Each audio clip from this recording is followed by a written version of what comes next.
Bienvenue dans cette nouvelle édition du Non-Stop Info. Voici les titres. Après 13 ans d'exil, l'activiste Emilia Chama signe son grand retour en Guinée équatoriale. Son ambition à participer de manière plus active aux Jeux démocratiques. Accord de paix en demi-teinte au Sud-Soudan. Le document n'a pour l'heure été ratifié que par une des parties. Quels sont les points de discorde? Éléments de réponse dans ce journal. Et puis lancement d'un programme de lutte contre la malnutrition au Mozambique. Une nécessité à l'heure où ce fléau touche près de 43% de la population. Mais avant de développer ces titres, les pro-Compaoré ne sont pas sortis d'affaire au Burkina Faso. 2 anciens ministres du gouvernement déchu ont été incarcérés le 14 août à Ouagadougou. Il s'agit de Jean-Bertin Ouedraogo, ancien ministre des Infrastructures, et de Jérôme Bougouma, anciennement en charge de l'administration territoriale et de la sécurité. Rappelons que les 2 hommes avaient été mis en accusation le 16 juillet par le Conseil national de la transition pour détournement de deniers publics et enrichissement illicite.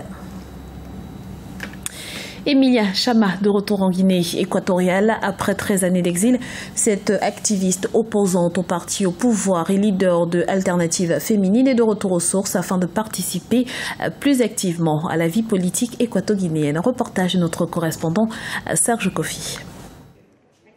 Un retour au pays natal afin de mener le combat politique. Voilà en substance comment on peut qualifier l'arrivée de l'activiste Emilia Chama en Guinée équatoriale. La secrétaire générale et membre fondateur de la CORED, la coalition de l'opposition pour la restauration d'un État démocratique, a décidé de mener le combat politique dans son pays après 13 ans d'exil en Allemagne.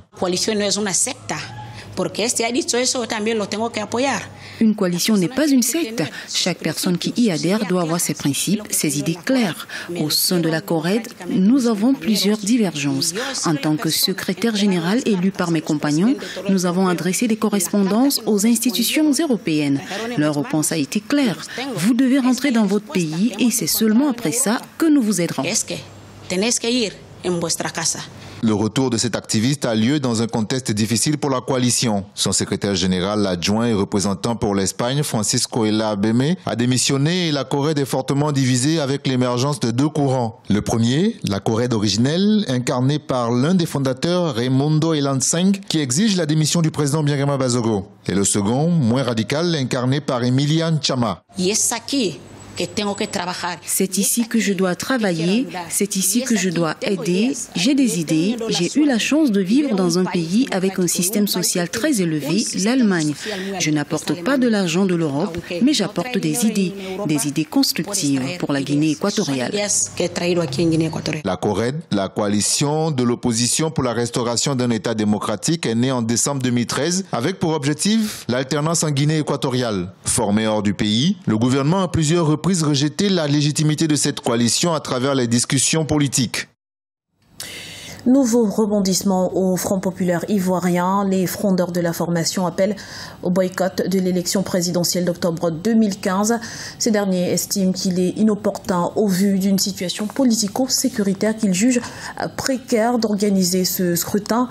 Ils mettent également en garde, je cite, quiconque prétendrait se présenter à cette élection frauduleusement sous la bannière du FPI. Une menace qui serait directement adressée à Pascal Affi-N'Guessan, actuel président du parti et officiellement candidat à l'élection présidentielle. Très attendu, les négociations d'Addis Abeba sur un accord de paix au Sud-Soudan n'auront finalement abouti qu'à moitié, puisque le document n'a été ratifié que par une des parties. Le gouvernement de Djouba a demandé un délai supplémentaire de 15 jours avant de se prêter à son tour à l'exercice. Les détails avec Emmanuel Miimono.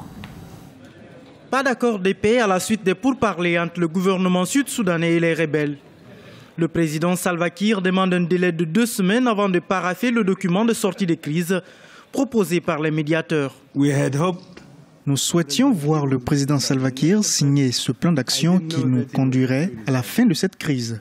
Je l'ai rencontré personnellement à mon arrivée et nous nous sommes salués, donc j'estimais qu'il était lui aussi prêt à signer, mais j'ai appris finalement qu'il ne le fera pas.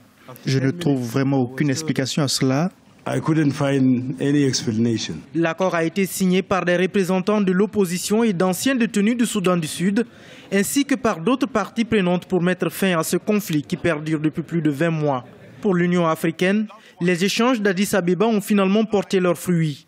L'institution se félicite de cette étape importante déjà franchie par les deux parties. Nous sommes très heureux d'avoir franchi cette autre étape vers le rétablissement de la paix.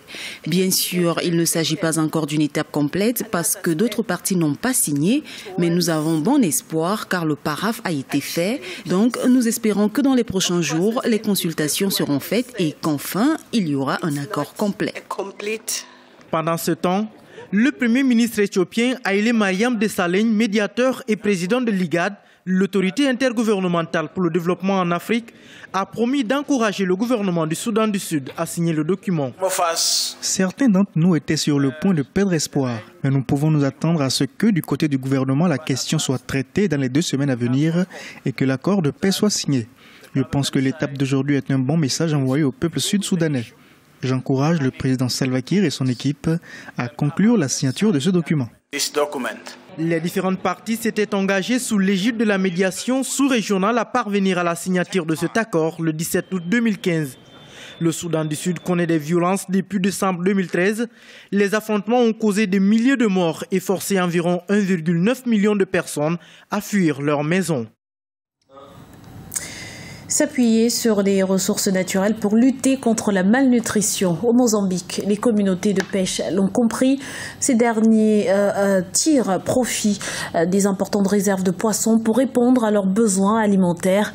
Emmanuel Mimono. Au Mozambique, la malnutrition chronique touche environ 43% de la population, l'un des taux les plus élevés de la sous-région, selon une enquête de l'Organisation des Nations Unies.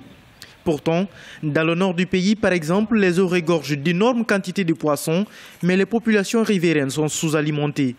C'est pour lutter contre ces phénomènes que le Fonds international du développement agricole, FIDA, a mis en place un programme d'assistance des populations pour l'amélioration des habitudes alimentaires à travers des aliments nutritifs et accessibles à tous.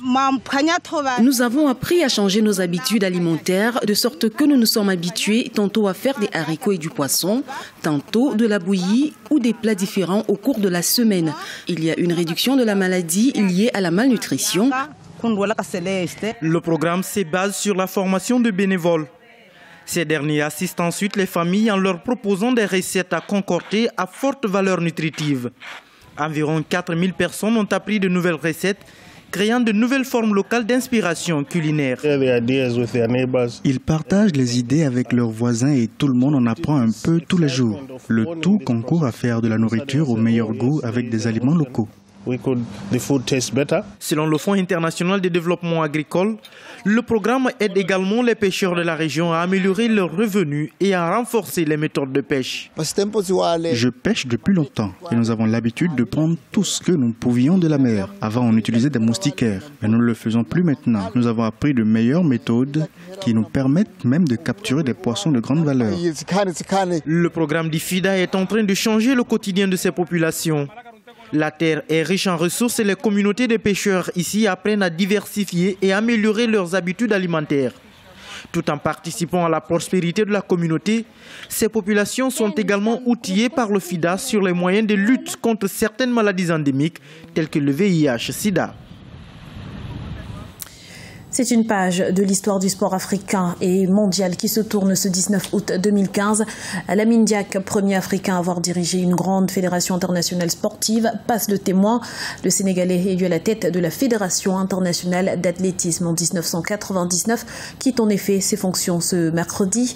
Il s'agit là de la retraite d'un des derniers classiques du monde sportif en attendant le départ effectif de Joseph Blatter de la Fédération internationale de football l'an prochain. Et notons que le président de la Fédération camerounaise d'athlétisme, du Comité olympique du sport du Cameroun et de la Confédération africaine d'athlétisme, le colonel Kalba Malboun, vient d'être élu vice-président de l'athlétisme mondial. Et c'est ainsi que s'achève cette édition. Nous vous remercions pour votre fidélité. Retrouvez dans un instant une nouvelle édition de l'information sur Africa 24.